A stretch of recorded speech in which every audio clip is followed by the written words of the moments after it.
here I am. I'm that loser eating lunch in the school parking lot with my mom because my doctor deemed lunch an unnecessary environment for me.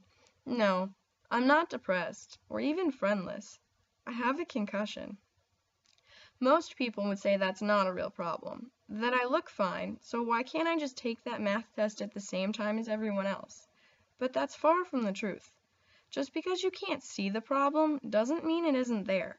You try always having a headache that makes you feel like your skull is splitting, or constantly feeling foggy and forgetful, or even being unable to read because that print is just too tiny and blurry for your concussed eyes to make out. Now, put all three scenarios together. That is how I feel.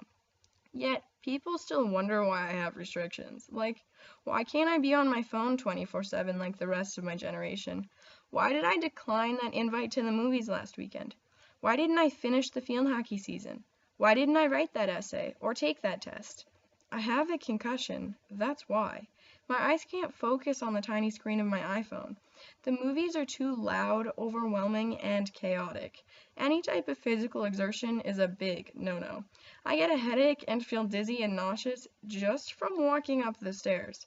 That test requires a lot of concentration that I don't have. And that essay requires a lot of research, but I can't read. Do you know when you'll be better? No, which may be the most frustrating part. There's no set end date to which I can look forward. But I'm lucky. I don't have to study for or take all those tests, right? Wrong. I didn't ask for or need this freak accident to happen to me. I didn't ask to miss so much school, whether I just have overwhelming symptoms or I'm juggling frustrating physical therapy and disappointing doctor's appointments. I didn't ask to be thrown such a curveball, but I was. And I do have to deal with all the consequences.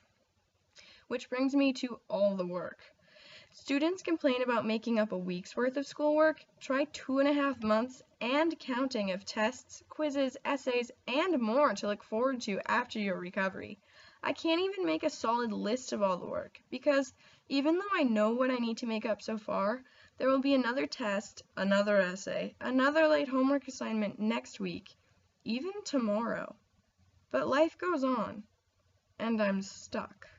The rest of the world isn't, though. The class takes that test. Everyone else hands in that essay. My friends go to the movies. The whole team beats their personal 2-mile times and advances to the state semifinals. And I'm stuck. And there's nothing I can do about it, except know this. By abiding by my restrictions, that unknown end date remains the same, rather than getting farther away. So I take things one day, one slow step at a time. Sure, I might be that loser eating lunch in the school parking lot with my mom, but for now, I can live with it.